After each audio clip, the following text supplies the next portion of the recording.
liberal, porque aí pode entrar no Brasil, ó, a abertura dos portos às nações amigas. Entende-se como nações amigas a Inglaterra.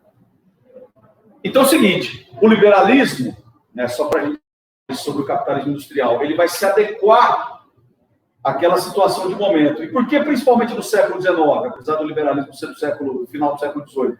Porque no século XIX vão surgir outras potências industriais.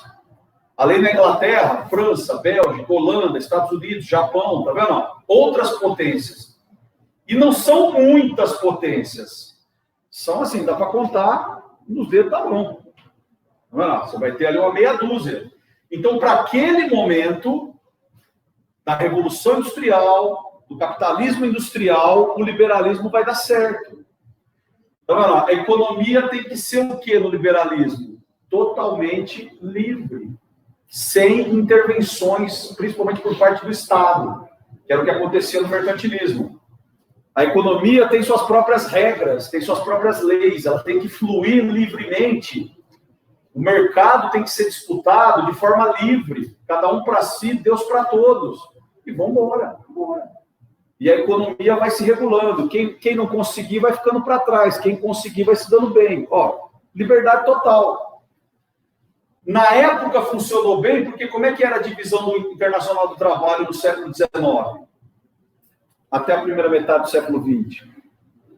Lembra da divisão do trabalho no primeiro período do capitalismo comercial que eu falei? Lembra como é que era ou já esqueceram? Ó, na época do capitalismo comercial, como é que os grupos que comercializavam eram divididos? Na primeira fase do capitalismo. De um lado você tinha quem? E do outro? Simples assim. Divisão internacional do trabalho era metrópole de um lado, colônia do outro. Quando chega na segunda fase do capitalismo, agora ao longo do século XIX, até a primeira metade do século XX, como é que vai ser a divisão internacional do trabalho? De um lado, as metrópoles... Era potência? Oi? Era colônia e potência? Não, as potências, que agora o nome vai mudar, não vai ser mais metrópole. Agora no neocolonialismo você chama de potência. E aí você tem os países pobres, porque você tem ao longo do século XIX países que vão conseguir a independência, como o nosso. Quando que acontece a independência do Brasil? Que ano? Que ano que o Brasil se tornou uma nação independente? Parou, galera. 1822. Em 1822, o Brasil se torna o Brasil independente, é um país. Até então ele era Reino Unido. De 1815 a 1822, o Brasil deixou de ser colônia para ser Reino Unido. Em 1822, o Brasil... Mas assim, não é só o Brasil. Se você pegar a história da América no século XIX, desde 1810, muitos países foram conseguindo a sua independência. Haiti, México, e aí Colômbia, Venezuela, Brasil, tá vendo? Então os europeus foram perdendo as colônias. Essas colônias se transformaram em países independentes politicamente, mas com a economia semelhante ao que eles tinham enquanto colônia. Mudou, o Brasil mudou economicamente depois de ser independente. Qual que era o principal produto que o Brasil trabalhava e exportava até 1822? Quais eram os principais produtos da economia brasileira até 1822, antes do Brasil ser independente? Cana, algodão, fumo. O café estava começando ali no início do século XIX, e aí estourou a partir de 1830, 1840, mas está vendo? A mesma coisa. O Brasil não mudou a estrutura colonial. Ele só passou a existir a partir de 1822, assim como outras colônias na América Latina, ou ex-colônias, só passou a existir como um país independente, mas a estrutura econômica e social se manteve a mesma, praticamente a mesma. Então você vai ter a divisão internacional do trabalho nessa segunda fase do capitalismo aí, chamado de capitalismo industrial, dessa maneira, tá? Potências. Países pobres e colônias. Onde estão localizadas a maioria dessas colônias agora? África e Ásia. O continente africano está no auge da colonização ao longo do século XIX, porque tá vendo? Os europeus estão perdendo a América Latina. Então eles precisam agora de novas áreas para substituir o que eles estão perdendo na América. O continente africano vai ser dividido. Vocês nunca estudaram a partilha da África? Já estudaram isso aí? Olha lá, a partilha da África. Congresso de Berlim. A África vai ser dividida entre as potências. Na Ásia, a mesma coisa. Então, tá vendo? Ó, as colônias continuam a existir. Então, essa vai ser a divisão internacional do trabalho. E a relação continua a mesma. Ó, vou fazer aqui um cantinho. Não, vou fazer de lá, para o povo lá enxergar em casa. Ó, no período do capitalismo industrial, hein? Não comecei o financeiro ainda não. Industrial. Ó, você vai ter de um lado as potências e do outro lado países pobres, principalmente na América Latina, e colônias. E a relação é a mesma, praticamente, que existia no período lá do sistema colonial, de metrópole e colônia. Só que agora você não tem o exclusivo comercial, porque não tem mais o mercantilismo, agora é o liberalismo. E aí, ó, os países pobres e colônias mandam para as potências matéria-prima, alimentos, produtos tropicais, e as potências escoam para os países pobres e para as colônias produtos industrializados, manufaturados, industrializados. Olha lá, a relação é praticamente a mesma. Só não tem o exclusivo comercial, pelo menos em relação aos países pobres. Né? O liberalismo agora passa a dominar, de uma forma geral, como doutrina política e econômica. Nesse período, ainda do capitalismo industrial, deixa eu explicar para vocês uma coisa. O liberalismo vai funcionar, porém, ele vai trazer algumas situações, como, por exemplo, ó, ainda do capitalismo industrial, falou? Isso aqui, ó. Como a economia é livre, os grandes empresários, os grandes industriais vão buscar o monopólio. Ou seja, garantir o controle, o domínio sobre o mercado. Eliminando o quê? Concorrência. Através do que esses grandes empresários vão tentar garantir o monopólio do mercado?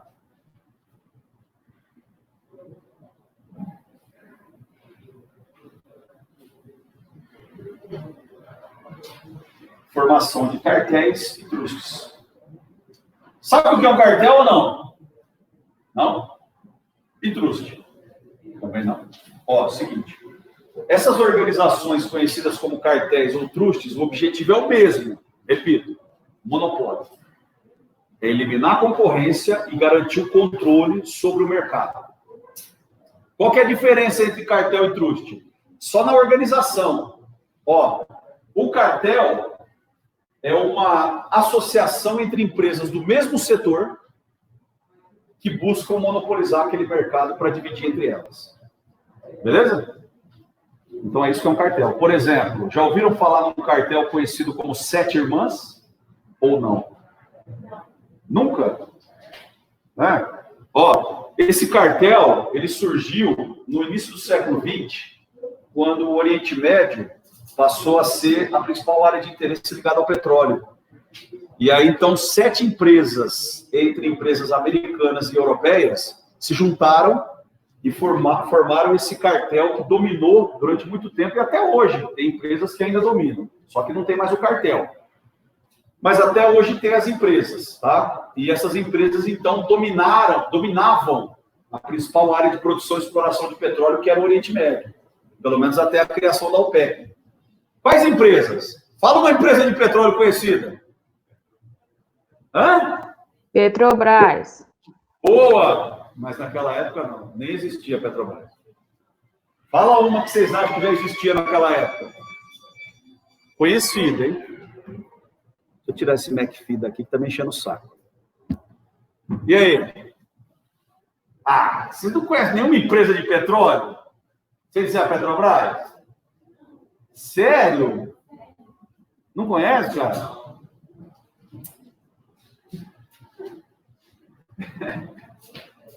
Já ouviram falar dessa empresa? Não. E se eu abrasileirar o nome dela? Aí você vai saber. Nunca ouviu falar da ESSO? Não. Nem os homens aí que gostam de carro, de automóvel? Não? Bom, mas essa daqui com certeza.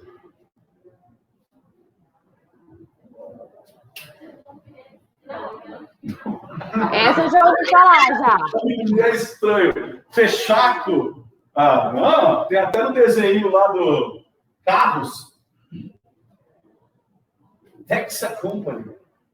No Brasil virou Fechaco. Não? Ah, mas essa aqui agora não é possível, cara. Ah, não. Aí eu vou falar, vocês não manjam mais nada. A Shell, velho. Ah, boa. Shell. Essa é mais conhecida. Postos Shell, não sei o quê, né? Galera, só estou dando 3 exemplos de empresas que fizeram parte do cartel conhecido como Sete Irmãs. Entre outras, ó, Exxon, Texaco, Shell, Mobil, Gulf Petroleum, British Petroleum. São as empresas que na época compunham as Sete Irmãs. Eram empresas que formaram um cartel lá, ó. Empresas do mesmo setor que se associaram para monopolizar o Oriente Médio. E explorar a grande quantidade de petróleo, além de explorar, né, produzir, vender, controlar preço, distribuição, tudo. Monopólio. Era permitido na época. Liberalismo. Economia livre. E as empresas menores? Tipo, a Petrobras não existia, mas se existisse, estava fodida. Ó, as empresas menores. É liberalismo. Se você aguentar concorrer com as poderosas aqui, as maiores do mundo, beleza, vai fundo. Se você não conseguir, você quebra. Era difícil, cara. Era difícil porque essas daqui eram as mandatárias. E elas não iam querer dividir, porque elas já estavam ganhando. Entendeu? Elas podiam tentar concorrer. Tanto é que, em 1960, quando os árabes perceberam a importância do petróleo, eles criaram o próprio cartel, conhecido como OPEP. A OPEP é um cartel que existe até hoje. Chama a Organização dos Países Exportadores de Petróleo. Só que a diferença é que a OPEP ela não é de empresas, ela é de países. Os países que têm petróleo ali no Oriente Médio e mais alguns fora do Oriente Médio. Por exemplo, a Venezuela faz parte da OPEP. Aí você tem a estatal venezuelana que representa a Venezuela no cartel. Mas é a Venezuela que faz parte da OPEP, tá vendo? Então, cartéis. Entendeu o que significa? Deixa eu explicar para vocês o seguinte. Hoje, na maioria dos países ocidentais, ainda mais nesse mundo globalizado, e aí até países orientais também, alguns seguem esse princípio, fazer cartel é proibido. Dá para entender por que é proibido fazer cartel?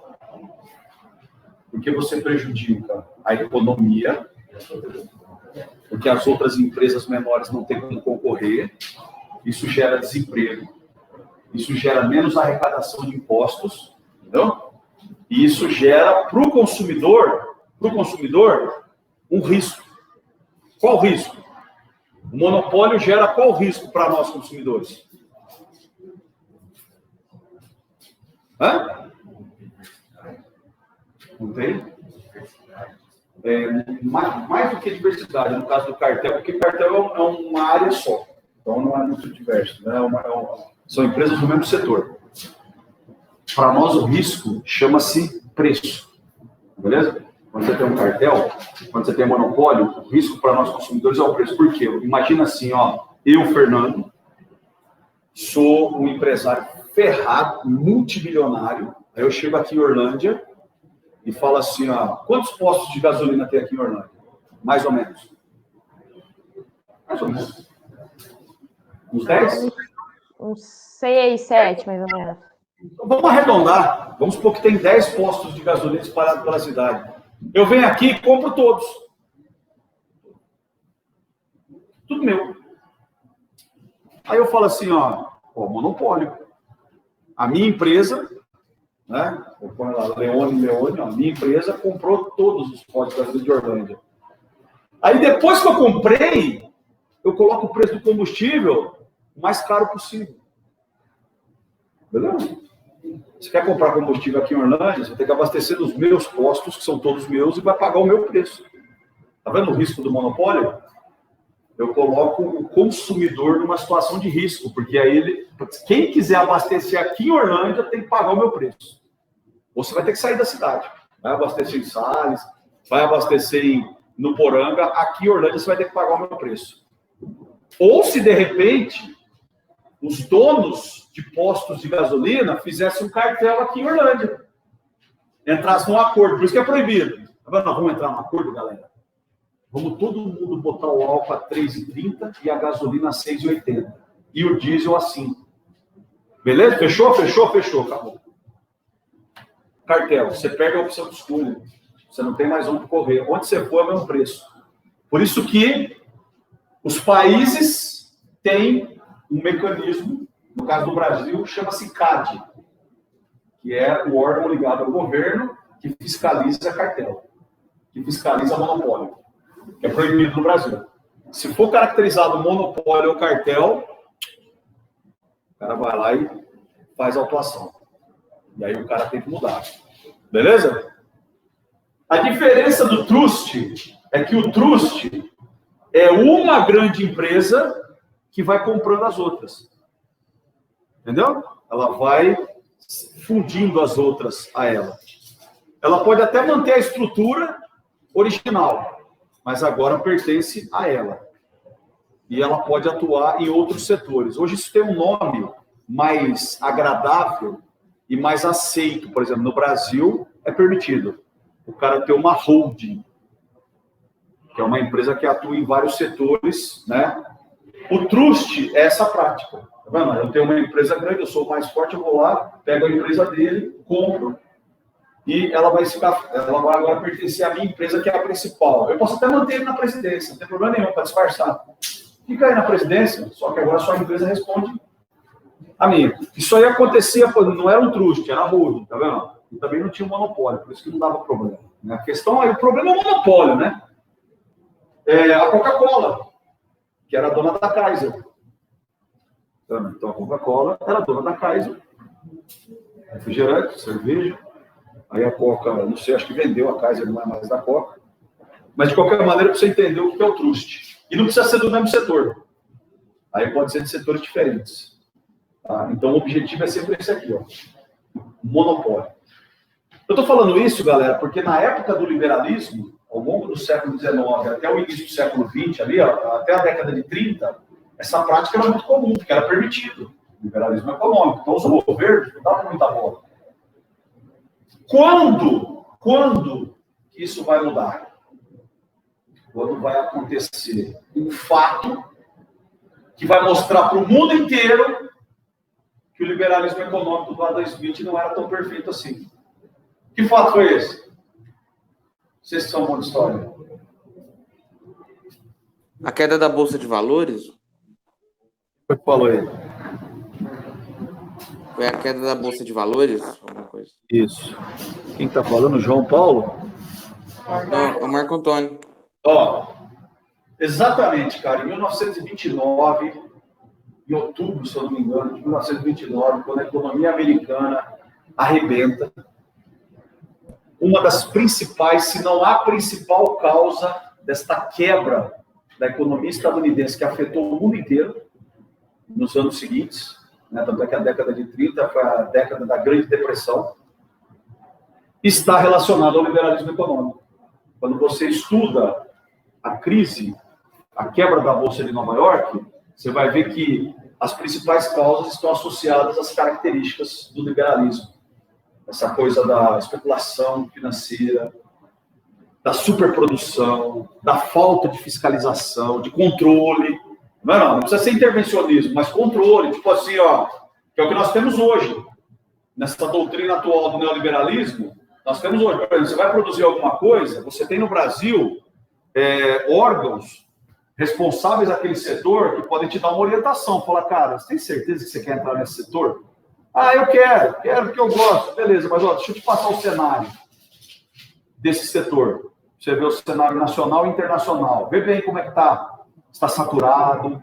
Tá vendo? Se é um setor que ainda vale a pena fazer o empreendedorismo. Olha como é que está o mercado. Olha como é que está essa questão de investimento, de preço. Ó, eu estou te dando orientação, eu não estou te impedindo. Se mesmo assim você falar, não, estou ciente, vamos embora. Mas eu fiz o meu papel como órgão responsável. Eu te mostrei a situação. Boa ou ruim. Tá aí, ó. Te mostrei. Então, com isso, você consegue controlar melhor. Para evitar, por exemplo, o que aconteceu na crise de 29, onde o liberalismo econômico, tá vendo? Os governos não tinham essa preocupação. Os governos deixavam tudo na mão da economia, dos agentes da economia. Deixam o pau torar. Só que chegou uma hora que torou de uma tal maneira que quebrou a economia do mundo. Tá vendo? Através de um país, a economia do mundo foi pro saco. Por isso que aí o liberalismo econômico viu o seu fim. E vai entrar no lugar dele a doutrina política e econômica conhecida como o welfare state. O estado do bem-estar social. Baseado nas ideias de um camarada chamado John Maynard Keynes, o keynesianismo. Já ouviu falar? Ou não? Vamos falar disso agora, entrando no capitalismo financeiro. Mas deu para entender o lance do liberalismo? Ficou claro as características? Então é o seguinte, galera. Falando agora do capitalismo financeiro, a gente associa esse capitalismo aos séculos 20 e 21. Só que eu tenho que fazer vocês entenderem o seguinte. Assim como eu falei do modo de produção. Existe a origem e existe a consolidação. O capitalismo financeiro também passou por isso. Qual é a origem do capitalismo financeiro? É na virada do século, no início aqui do século XX. Na virada ali, ó, final do século XIX e início do século XX. O que começou a acontecer nesse período? Inclusive em função do próprio liberalismo econômico, que permitia, e até hoje é permitido fazer isso. Começou a haver o interesse de uma associação de capitais para ampliar o poder, para ampliar o potencial econômico. Ocorreu uma associação de capitais, ou seja, o capital da indústria com o capital das instituições financeiras, também conhecida como bancos. Entendeu? Ó, dessa união do capital da indústria com o capital dos bancos, você tem a origem do capitalismo financeiro. Porque aí surge o que a gente chama até hoje de mercado financeiro. Dá para entender por que chama capitalismo financeiro? Por que tem esse nome? Ó, no capitalismo comercial, o nome é tranquilo, né? O capital, ele é produzido a partir, principalmente, do comércio. No capitalismo industrial, o capital gira em torno das indústrias. E no capitalismo financeiro? O capital gira em torno do quê? Do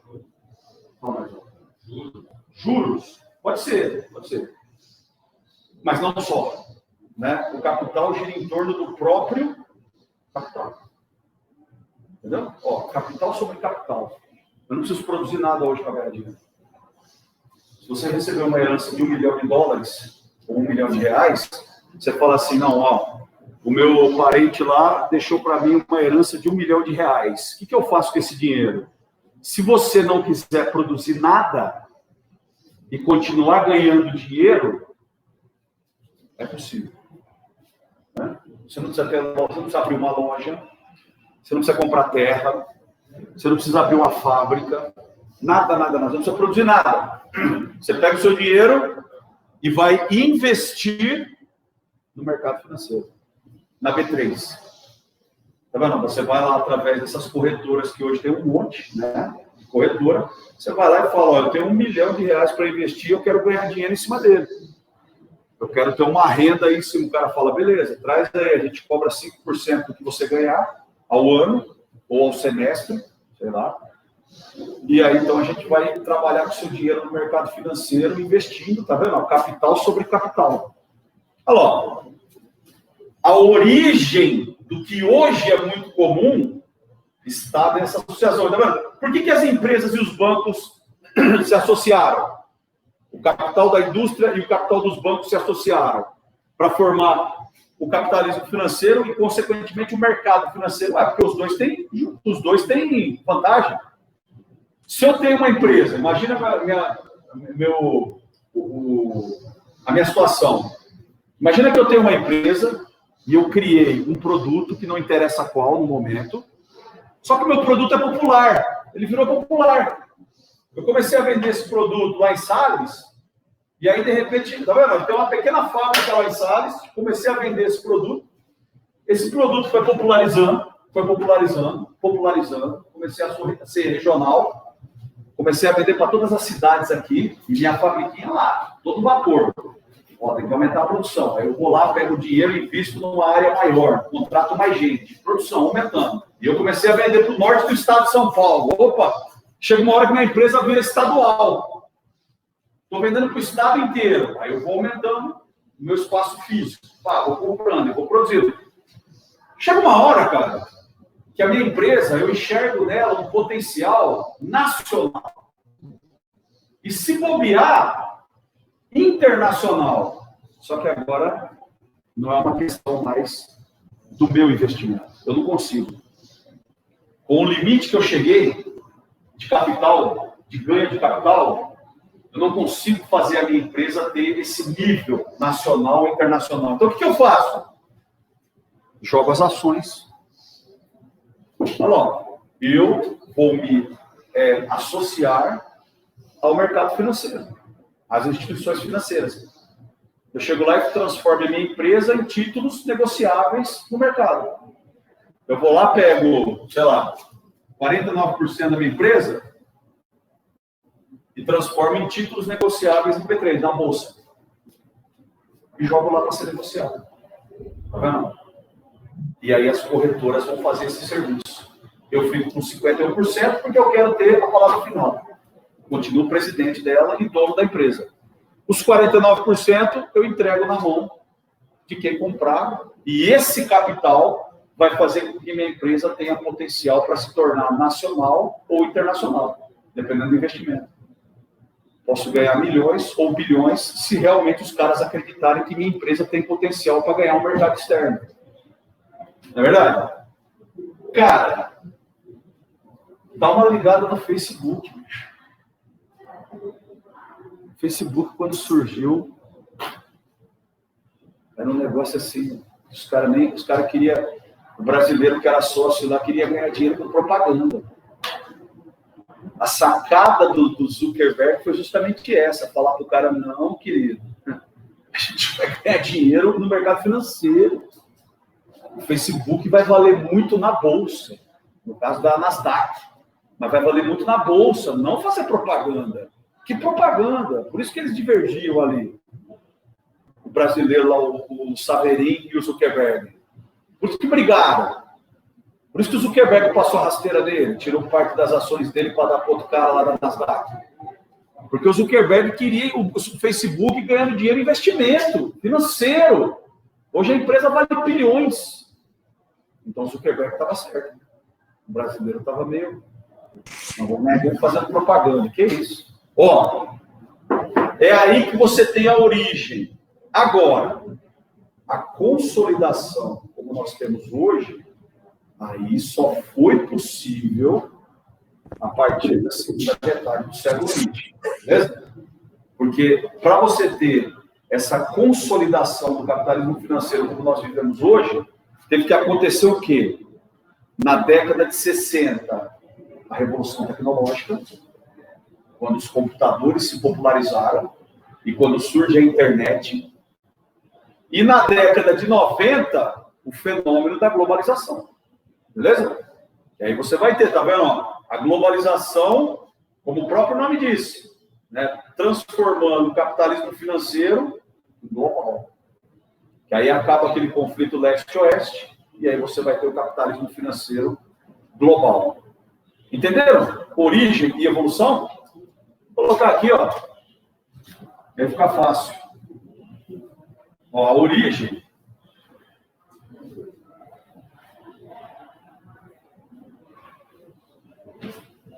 Como eu falei, ó, a associação do capital, das indústrias e das instituições financeiras. Vou colocar banco para resumir. Tá? E aí você vai ter aqui, a partir da revolução tecnológica, a consolidação, né? Porque aí os meios de comunicação criaram o que a gente chama hoje de rede informacional, que é essa rede que liga hoje o mundo inteiro, mas na década de 60, óbvio que essa rede estava associada só ao mundo ocidental, que era o capitalista.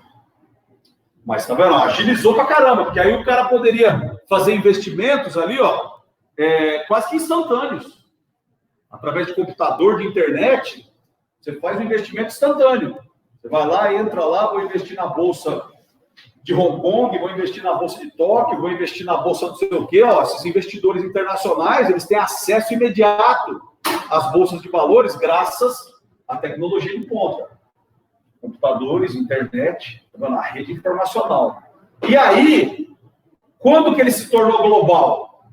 Aí na década de 90, ó, com o fenômeno da globalização. Tá vendo?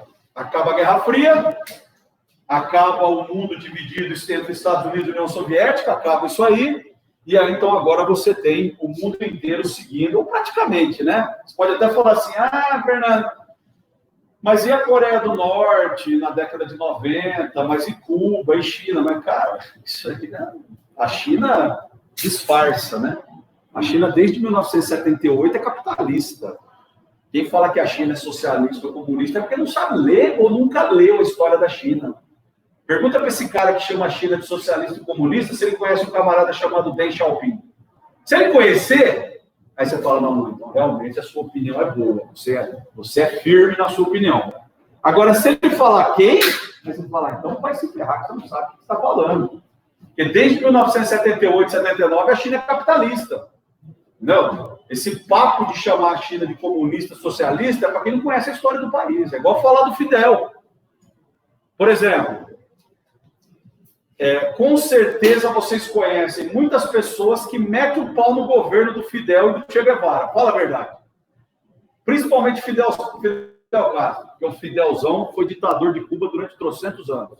Desde 59 até morrer. Aí você fala, tá vendo? O cara é um safado, sem vergonha, assassino, cruel, sanguinário, ditador. Mas quem estava lá antes dele? Quem estava antes do Fidel em Cuba? Quem sabe aqui? Antes do Fidel tomar o poder em 59, quem era o governante de Cuba? Não era o cantor dos Estados Unidos. Exatamente, como era o nome dele? Então, quando o cara meteu o pau no Fidel, o que você tem que fazer? Não pode discutir com o cara. Tem que perguntar para o cara. Ô, Fernando. Oi. Quem governou antes dele foi o Fulgêncio? Tá vendo? Pergunta para o cara. O que governava? Aí, além de responder quem era, como ela acabou de fazer, e ele falou, analisa Cuba antes de 59. Vai estudar a história de Cuba antes de 59. E aí, depois que você estudar a história de Cuba antes de 59, aí você pode falar mal do Fidel Castro. Porque aí você está falando com propriedade, porque aí você vai entender por que ele entrou. Não adianta meter o pau no cara sem saber como é que era antes. Espera aí, o que permitiu em Cuba esse cara entrar no poder? Hã? Será que ele fez a revolução assim do nada? Eu sou fodão e vou tomar o poder e não interessa? Opa, cara. Então, isso é importante, se analisar da maneira correta e não simplesmente dar aquela opinião simplista, igual eu falei da China. Esses comunistas chineses. Não. Vai estudar a história do país, desde 1978 para cá, vai entender quem foi o Deng Xiaoping. Aí, de vez em quando, de repente você pode parar de passar vergonha nos debates, na discussão, né? Que às vezes a pessoa que você está conversando, ela fica quieta porque ela está com vergonha, tanto que você está passando vergonha. Você está sentindo vergonha pelo outro? Né? Você fala, fica quieto. Né? Então a pessoa tem que saber pelo menos isso. Só voltando aqui, ó. Globalização consolida o capitalismo financeiro no mundo. Tá? Então, ó, revolução tecnológica e globalização. Década de 60, década de 90. E é esse capitalismo que a gente vive até hoje. Então aí, ó. Quais são as características que a gente pode colocar, além dessas que eu já estou citando para vocês? A gente pode falar das mudanças que ocorreram, agora eu volto no que eu estava falando aqui do liberalismo, nas mudanças que ocorreram na doutrina política e econômica. Então, ó, o liberalismo sai de cena. Qual doutrina que eu falei que entra no lugar dele a partir da década de 30, né? Ó, a partir da década de 30, entra em cena essa doutrina aqui, o welfare state, também conhecido como, vou colocar de parênteses aqui, galera, Estado do bem-estar social. Beleza? É isso aí. O que repito, né? Essa ideia foi em cima do camarada das ideias do Keynes, o keynesianismo, tá vendo? O Adam Smith, liberalismo. O Keynes, welfare state. Qual que era a ideia do Keynes em relação, por exemplo, à economia e à sociedade? A do liberalismo todo mundo entendeu. Em relação à economia, a economia é livre. Em relação à sociedade, como é que o liberalismo enxergava a sociedade? Ao longo do século XIX até a década de 30.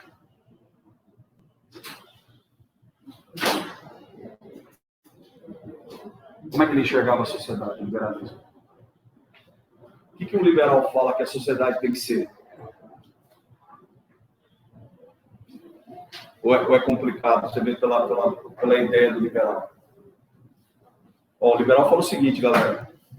Assim como na economia, a sociedade tem que ser livre.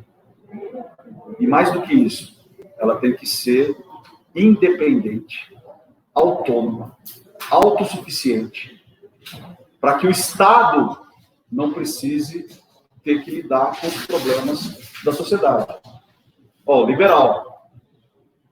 É aquele lance que a gente virou moda falar aí nos últimos anos, né? A tal da chamada meritocracia. Beleza? Ó, você tem que ter a meritocracia lá, ó. Você quer ter um transporte? Compra um carro. Você quer ter um estudo de qualidade? Paga a escola. Tá vendo? É você por você mesmo. Oh, mas em quem não consegue? Olha, liberalismo, cara. É azar dele. Entendeu? O welfare state, olha o nome, né, cara? Estado do bem-estar social. Poxa, já dá uma noção. O governo, ele passa a ser agora intervencionista. É o governo que vai administrar a situação econômica, para não deixar acontecer o colapso que aconteceu em 29. Então, o governo agora passa a ser um agente ativo da economia, regulando, intervindo, fiscalizando, para não deixar acontecer o que tinha acontecido com o liberalismo. E na sociedade também. Tipo assim, ó, você tem condição de pagar uma escola boa, particular? Não. O que o governo tem que fazer para você? Te dar uma escola pública, teoricamente de qualidade, para você estudar. Você tem dinheiro para pagar um plano de saúde? O que o governo tem que dar para você?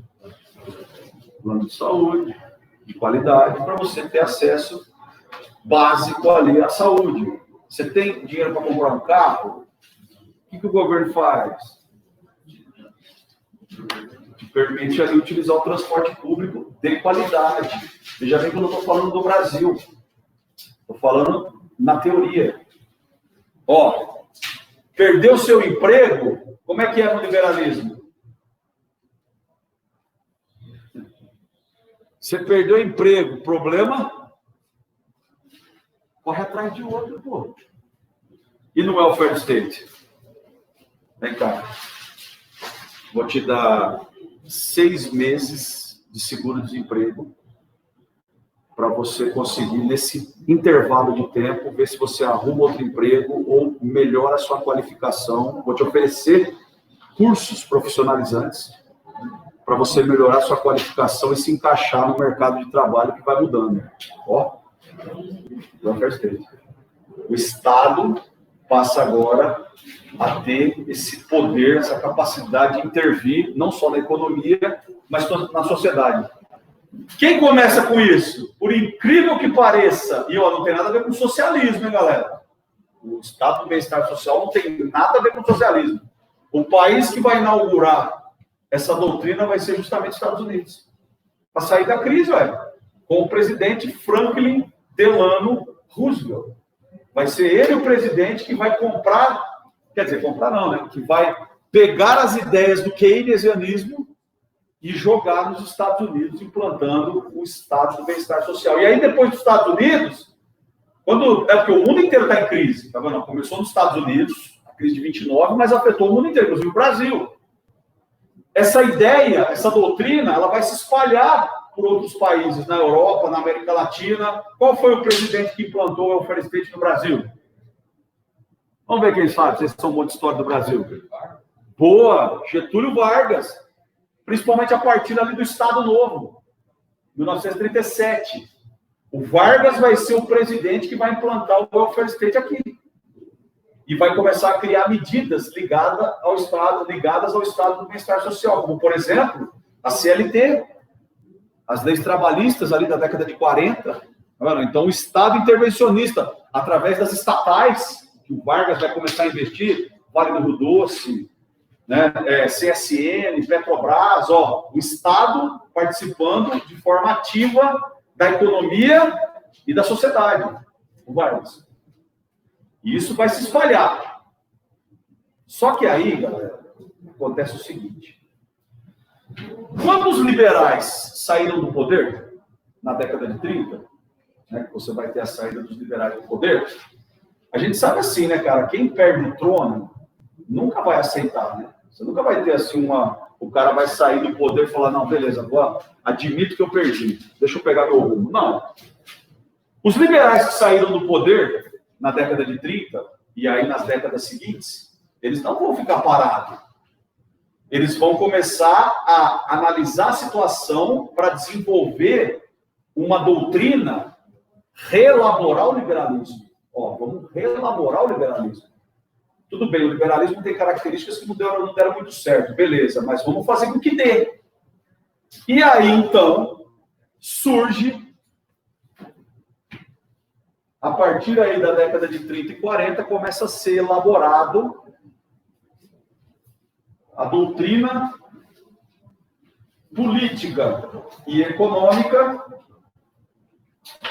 conhecida como neoliberalismo. Já ouviu falar do neoliberalismo ou não?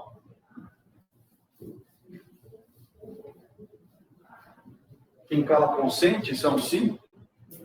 Ou não? Ó, os neoliberais... Então, os neoliberais, eles vão fazer uma releitura do liberalismo, tá vendo? Eles vão começar a desenvolver uma doutrina para adaptar a situação. Por quê? Porque eles falam, cara, tá vendo? O welfare state tomou conta. O liberalismo virou uma coisa do capeta, né? Porque provocou essa crise gigantesca, ninguém mais quer saber de liberalismo. Então, vamos tentar mudar algumas características para voltar para o cenário, né? Ó, porque os caras eram contra essa coisa do intervencionismo. E aí, quando chegou na década de 70, 1970, mais especificamente 1973, aconteceu uma nova crise econômica relacionada a quê? Quem está em casa também pode falar, né? Em 73, vai ter uma nova crise econômica mundial, relacionada a que fato? Que acontecimento em 73 que vai derrubar a economia do mundo? Em 29 foi a crise, a quebra da Bolsa de Nova York. Oi? Não. Não tem a ver com a produção. É uma guerra, Fernando. Isso! Começa Guerra de Yom Kippur. chamada? Yom Kippur. Boa, ó. Guerra do Yom Kippur no Oriente Médio, que vai levar à crise do... Petróleo? Boa. Ó. Em 73, a Organização dos Países Exportadores de Petróleo, mais conhecida como OPEP, vai promover a primeira crise mundial do petróleo, por causa da Guerra do Yom Kippur. Então, para punir Israel e indiretamente punir as potências que apoiavam Israel, como Estados Unidos e Inglaterra, os países árabes, junto com os outros países que faziam parte da OPEP, vão promover um corte na produção de petróleo que vai jogar o preço lá em cima. E isso vai significar a primeira crise mundial do petróleo. Por quê? Porque em 73, só para você ter uma noção, hein? A OPEP era responsável por mais de 70% do petróleo que era produzido e utilizado no mundo. Mais de 70% de todo o petróleo produzido e utilizado no mundo vinha da OPEP. E o petróleo era barato. Em 73, com o corte da produção liderado pela Arábia Saudita, o preço do barril faz assim, ó. Sai de 10 e vai para 70. Aí, meu chapa, os países desenvolvidos e os países industrializados, de uma forma geral, vão sentir a crise, inclusive o Brasil. É o fim do milagre econômico brasileiro. O milagre econômico brasileiro durou até quando? Foi de 67 até 73. Quando a crise do petróleo explodiu, nosso milagre econômico, foi o grande crescimento econômico do Brasil, começou a acabar. Declínio da economia. Isso foi geral, cara. E essa crise generalizada, porque todo mundo dependia do Oriente Médio, tá vendo? Mais de 70%, todo mundo. Essa crise generalizada vai também afetar isso aqui. O welfare state. Porque para o Estado bancar o intervencionismo, ele tem que ter o quê? Capital. Como que eu invisto numa educação pública? Eu tenho que ter dinheiro para investir, você concorda? Como é que eu vou te dar uma escola pública de qualidade se eu não invisto capital ali? Beleza? Olha o Brasil. O Brasil, por exemplo, eu acho barato, né? Fazendo uma observação sobre a educação no Brasil. Você conversa com algumas pessoas que falam assim, ó, não, mas o Brasil, tipo assim, ele quer jogar a incompetência da educação no Brasil nos professores, ou nos diretores, ou nos coordenadores, ou até nos alunos. Então o cara quer tirar o governo da reta. E aí ele fala assim, que é isso? O governo brasileiro investe a mesma coisa que a Suécia, que tem uma das melhores educações do mundo. O mesmo valor. Se a Suécia investe 2 bi, o governo brasileiro também investe. Mas, cara, a Suécia investe 2 bi numa educação que há séculos é de qualidade. Está vendo a diferença? A Suécia faz investimento de manutenção. A Suécia faz investimento para manter o que já é muito bom desde sempre. O Brasil investe o mesmo valor da Suécia, mas numa educação que é um lixo. Aí é diferente, cara. Então, o dia que você conseguir colocar essa educação investindo muito mais, que é necessário, no nível da Suécia, aí você pode manter também o mesmo valor, porque aí você vai manter uma educação de qualidade. Mas, por enquanto, nós temos que chegar lá. Para chegar lá, exige mais o quê? Investimento. Porra. Então, vem esses caras aí falar essa besteira. Não, o governo já investe um valor enorme, porque é a mesma coisa que o de países desenvolvidos. Não, cara. Mas a gente tem que chegar no nível deles primeiro. Esse que é o problema. Por isso que você precisa investir muito mais. Para você manter uma educação de qualidade, você tem que investir. Para você manter uma saúde de qualidade, você tem que investir. E a gente vai ficar falando isso aí de todos os setores, economia, saúde, etc. Né? Aí o que aconteceu, os países estão aqui agora, na crise do petróleo. Quebraram. A crise do petróleo quebrou de novo todo mundo. Porque a balança comercial fez assim, ó. O petróleo explodiu, os países desenvolvidos não pode parar de importar petróleo, né, cara? Não tem sentido. Ainda mais na década de 70. Como é que o país... então o país lá usava, sei lá, 1 milhão de barris de petróleo por dia. Ele não pode parar de importar. Não é porque o petróleo subiu de 10 para 70 que ele vai parar de importar. Não. Se ele parar de importar, ele quebra. Ele quebra. Então, ele tem que manter a importação. O que vai alterar? A balança comercial.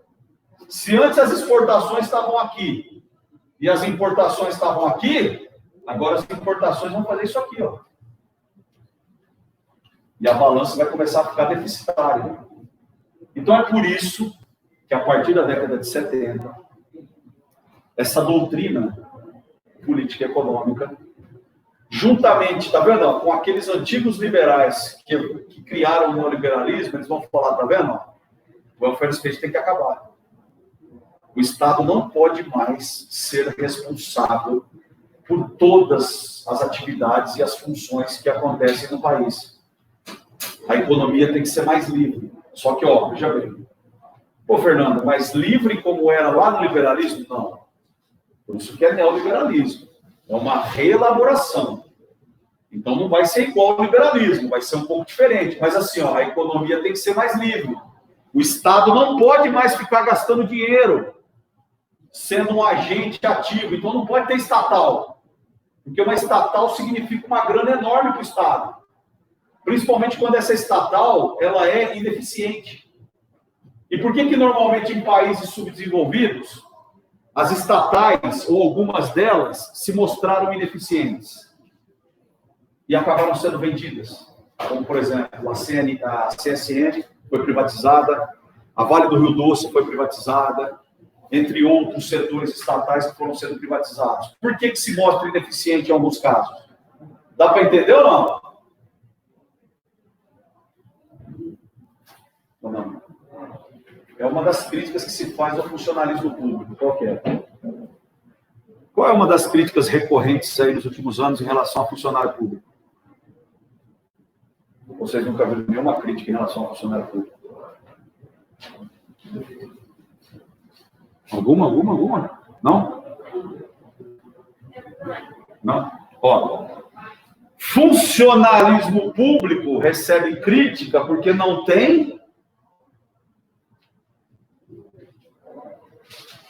patrão. Beleza? Funcionário público não tem patrão, cara. Ele é concursado. Ele não é contratado. É concursado. Se você prestar para a Receita Federal, o salário inicial é de 8, 9 pau. Você passou para a Receita Fiscal da Receita Federal. Quem que é o teu patrão? O Estado. Mas o Estado é representado por quem? Entendeu? Ah, o seu patrão é o governador. Beleza, quanto que você encontra ele? Da sua vida. Quanto que o governador vai te dar uma bronca porque você está trabalhando pouco? Não, Fernando, mas tem o supervisor seu. Beleza. O supervisor também é concursado. Com a mesma condição que você. O supervisor pode te mandar embora? Não. Só você dá um soco na boca dele. Ele vai... Se você dá um soco na boca dele, ele não vai te mandar embora. Ele vai tentar te exonerar do cargo abrindo um processo. E mesmo assim, no processo, se você conseguir pelo menos aí 1 ou 2 testemunhas falando que ele te provocou e que te levou a uma ação extrema, você não perde o cargo. Você leva uma advertência. Fala, então beleza, cara, ó, o cara lá te provocou, realmente mexeu no seu psicológico, você deu um soco na boca dele, uma testemunha aí, né? Você tem 1 ou 2 testemunhas, faz o seguinte, ó, você leva uma advertência, então fique esperto. Da próxima vez você sai da sala, mas não vai dar outro soco não, que aí você pode ser exonerado, percebe? Essa é uma crítica que se faz ao funcionalismo público. Você é concursado, né? Você não perde o seu emprego, você tem estabilidade, cara. Ninguém vai te mandar embora. Olha que barato. Você passa na Receita Federal, começa a ganhar 8, 9 pau, aposenta ganhando 20 pau, e você aposenta com salário integral. Olha isso. Não é igual o trabalhador privado, que ganhava 30 mil enquanto diretor da empresa e aposenta com o teto de 5 mil. O cara ganhava 30, aposentou, o teto dele de aposentadoria da Previdência é 5 mil. 5 e pouco. Olha, cara, o funcionário público aposenta com salário integral. Então você percebe, ó, os neoliberais, eles vêm com essa ideia assim, o governo não pode ficar gastando muito, ainda mais na crise, ó, está na crise, década de 70, o mundo está quebrando. Tanto é que a década de 80 ficou conhecida como década perdida. O mundo estava quebrando, então o cara falou, cara, o governo não pode mais ficar bancando nem economia, nem sociedade.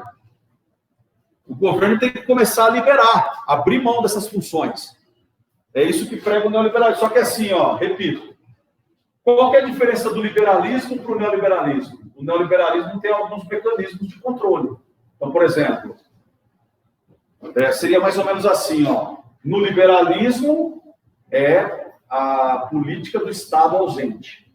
Tá vendo? Estado ausente. No liberalismo, o Estado não interfere em nada. Ausente. No welfare state é a política do Estado total. Estado intervencionista. O Estado vai lá e intervém. E no neoliberalismo é a política do Estado mínimo. Ele não vai intervir muito, mas ele vai ter mecanismos para regular tanto a economia quanto a sociedade, mas sem gastar demais, sem intervir demais. O Brasil hoje, por exemplo, é um país neoliberal.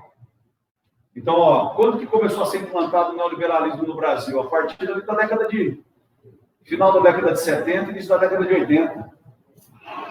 Começa a partir dali, e aí depois com mais ênfase no final da década de 80, quando o Brasil começou a seguir a cartilha neoliberal, conhecida como Consenso de Washington.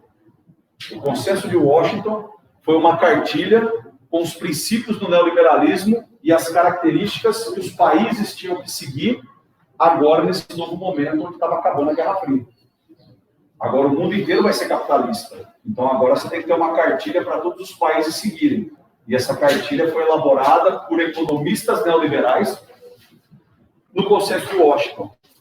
E aí é o seguinte, galera, ó, só para fechar sobre o neoliberalismo, e a gente fecha aí o capitalismo financeiro, ó, o neoliberalismo, ele prega que os países se desenvolvem assim, ó, os neoliberais, por etapas. Então, o neoliberalismo ele fala o seguinte, ó, o país ele tem a capacidade de sair daqui, o que seria aqui, nesse pódio que eu fiz aqui, ó, isso aqui é um pódio, tá? Um pódio. O que seria aqui? Aqui seria o país pobre. No conceito neoliberal, eles chamam países pobres com uma palavrinha mais otimista. Qual que é? Boa. Ó. Aqui seria o país, então, pobre, que os neoliberais gostam de chamar de subdesenvolvido. Por que subdesenvolvido é uma palavrinha mais otimista do que pobre? Dá para entender ou não? Por quê? Logo abaixo. Tá vendo? Se você falar que o país é pobre, você dá uma perspectiva para ele muito pessimista. O país é pobre. É pobre. Tipo assim, você nunca vai sair dessa merda que você tá. Agora, quando você fala que o país é subdesenvolvido, aí você dá para ele uma perspectiva melhor. Ó, cara, você está abaixo do desenvolvimento. Sub. Mas logo abaixo. De repente, se você se esforçar mais, você... Entendeu? Por isso eles usam esse termo. É lógico que isso aí é para enganar trouxa, mas tudo bem. Continua sendo pobre o país. Mas, ó, subdesenvolvido, nessa categoria, além de subdesenvolvido, ele é aquele país subdesenvolvido, ó, eu vou abreviar, cara, senão demora muito e não tem espaço. Ó, não... O que é isso aí, cara? É o João? Ó, subdesenvolvido, não industrializado. Então é aquele país que a economia dele é aquela economia mais simples de todas. O país ele sobrevive economicamente exportando produtos primários, como cana-de-açúcar, algodão e outros produtos agrícolas, ou minério, ferro, manganês, bauxita. Tá vendo? Tá aqui, ó. Vocês conhecem algum país que é assim? Que eu posso colocar aqui nessa categoria como exemplo? Fala um, então. Fala um país que depende exclusivamente de exportações do setor primário, agricultura, minério. Fala. Não, ô louco, aí não, nós somos ruins, mas nem tanto. Fala um da América Latina. Vizinho nosso, de repente. Boa. Mas o Uruguai ainda tem uma condição um pouco melhor. Eu vou substituir o Uruguai e vou colocar Bolívia. Tá? A Bolívia está aqui, ó, até hoje. Paísinho medíocre economicamente que depende de exportações primárias. Petróleo, gás natural, folha de coca. Não. Aí, segundo os neoliberais, se o país for competente e conseguir investir, tá vendo? Você não vai gastar mais com a sociedade. Você não vai gastar mais participando diretamente da economia, com estatais. Você vai privatizar as estatais. Se o país for competente e investe bem no setor econômico, ele passa a começar a se industrializar. Então, ele começa a investir na indústria. Se ele começar a investir na indústria de forma eficiente, ele pula para cá. Aí ele não vai ser mais classificado como um país subdesenvolvido, não industrializado, como a Bolívia. Ele vai mudar de categoria. Ele vai ser um país subdesenvolvido, pouco industrializado. Qual que eu poderia colocar aqui? Como pouco industrializado. Ainda tem uma economia muito primária, depende muito das exportações agrícolas ou minerais, mas agora já tem uma indústria que está começando a se desenvolver.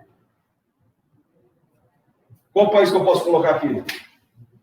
Da América Latina mesmo. Vocês acabaram de falar mesmo. Uruguai, Colômbia, Venezuela. Vou colocar aqui, ó. Colômbia. Está nessa categoria. Aí, o país continua implantando essa economia neoliberal, essa política neoliberal, e ele continua investindo. E aí ele vai investindo cada vez mais na indústria. Aí o seu parque industrial vai ficar completo. Agora ele vai ter todos os tipos de indústria, mas ainda depende do setor primário. Mas agora ele tem um parque industrial completo. Aí ele pula para cá. Ó. E vira o que a gente chama hoje de país Boa. E por que emergente? Ó, porque ele está emergindo, tá vendo? É um conceito neoliberal. Ó, ele está emergindo, ele saiu lá do fundo e está chegando na superfície. Isso aqui é emergir. Ó, emergente. Se afundar, emergir. Se você sobe para a superfície, emergir. Olha lá, emergente. Ou o nome mais tradicional, né? Essa palavra emergente ela é mais nova. Ela é das últimas décadas. O nome que se usava lá para os neoliberalismos mais tradicionais, os neoliberais, é isso aqui, ó. Subdesenvolvido, industrializado. Fala um país aqui. Hã? Ah, vamos pôr o nosso, cara. Brasil, México, Argentina. Ó, aqui. E se esse país, de acordo com os neoliberais, continuar investindo de forma eficiente, crescendo a economia cada vez mais, a indústria, a tecnologia, a gente em algum momento chega no Olimpo. Saímos da superfície para respirar. Quem estão aqui? Os países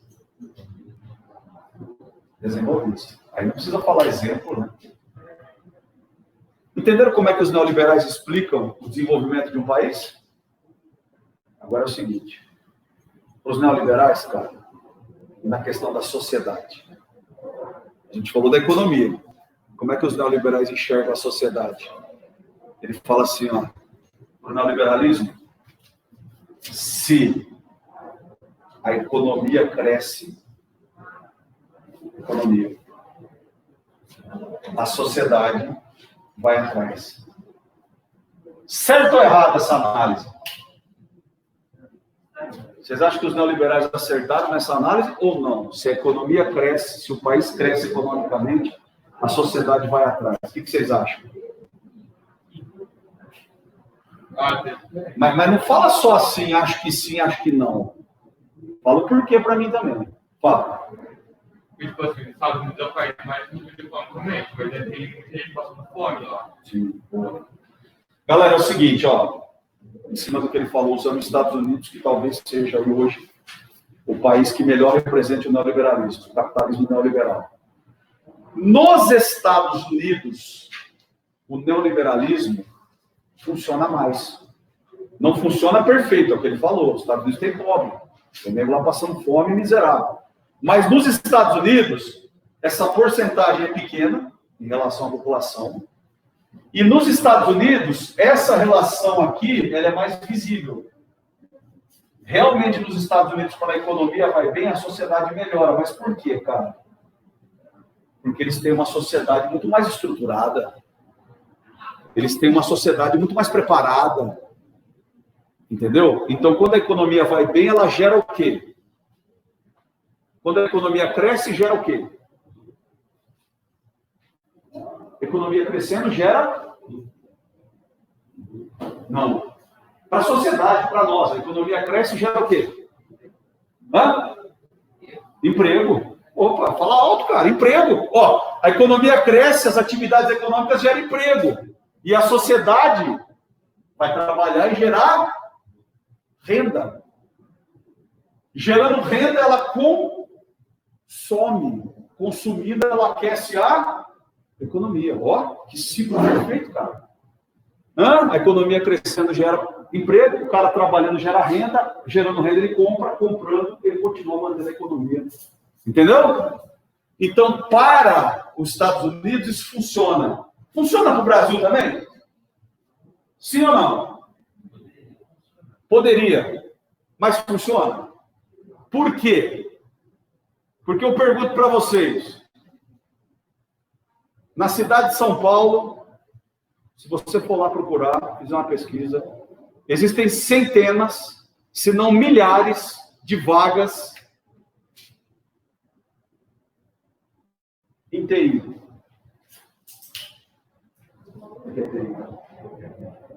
Oi?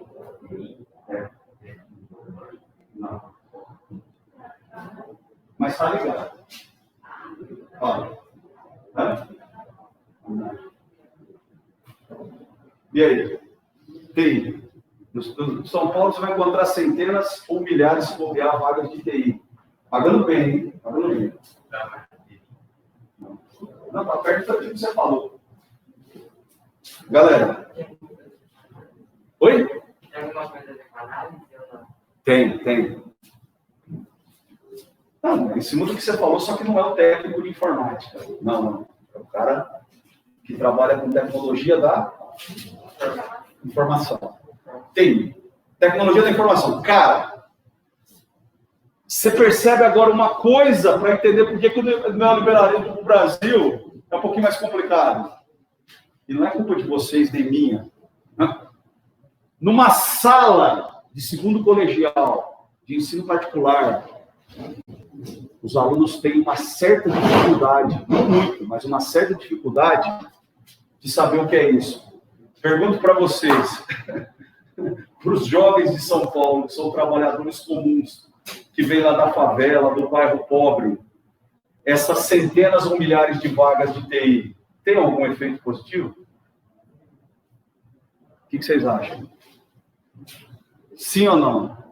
O fato de você ter em São Paulo centenas ou milhares de vagas de TI, para esse jovem da periferia, da favela, tem algum efeito? Eles nem sabem o que é isso, porra! O que adianta? Tá lá a vaga de emprego, pagando 5, 6, 7, 8, 9 pau por mês. Mas o cara não sabe. Ele não sabe o que é isso. Ele não tem preparo. O cara tá vindo da favela, o cara tá vindo da periferia. Ele não tem qualificação para trabalhar nisso aí. Ele nem sabe o que significa isso aí. Então, como é que é? Não, de repente, São Paulo foi o único estado, eu acho, um dos poucos, se não, que a economia cresceu nessa recessão. Que a economia cresceu. É justamente onde o Dória tenta crescer politicamente. É o único estado que a economia não foi negativa. Um dos poucos que a economia não foi negativa. As vagas estão lá. Não, liberalismo. A economia cresceu. Melhorou a sociedade brasileira? Melhorou a sociedade da cidade de São Paulo? Então, para o Brasil, você percebe que essa teoria neoliberal não funciona tão bem quanto para os Estados Unidos. Nos Estados Unidos, De repente, você tem muito mais jovens que ocupam essas vagas todas, fazendo a economia girar. Em São Paulo, só para falar de São Paulo, hein? Poderia estar falando de outra grande cidade aí. Está parado as vagas lá. Não tem os caras para preencher. E não é porque não tem só os caras, não tem nem currículo. Os caras não têm nem currículo para analisar. E as vagas ficam lá abertas. Poderia estar movimentando a economia. Entendeu por que o neoliberalismo, apesar de ser essa doutrina que predomina até hoje, ela tem as suas falhas, tá? De qualquer maneira, galera, tá aí, ó. Na próxima aula, hoje não, porque já falta só 10 minutinhos, ó. Coloca aí para mim, para me lembrar. Tá? Na próxima aula vocês me lembram, ó. Eu vou colocar aqui, para a gente finalizar, e na próxima aula eu comento, tá? Mas vou colocar já, e eu fecho aqui, porque não vai dar tempo, eu não quero parar a explicação no meio, ó. Princípios do capitalismo. Para a gente fechar sobre o capitalismo. Falamos das fases. Agora eu vou colocar os princípios.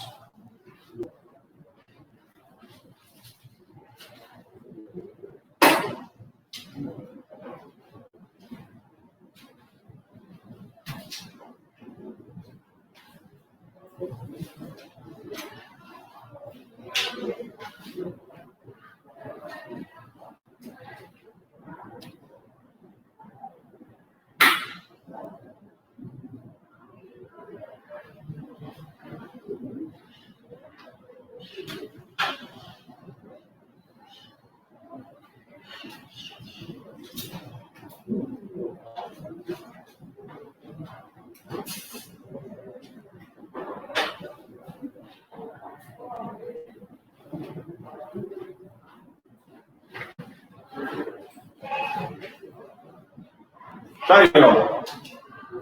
Esses são os chamados princípios do capitalismo. Que você pode definir também como as principais características desse modo de produção. Tá aqui, ó. Aí na próxima aula, né, a gente volta aqui, já está copiado aí, vocês já anotaram, e a gente fala de cada um desses princípios rapidamente, só para fechar e começar o outro modo de produção. Galera, vocês têm até aqui alguma dúvida? Tá tranquilo aí? Beleza. Pode desligar aqui, né? Vocês vão ter uma aula? Não é vocês que é a 7ª aula, não, né?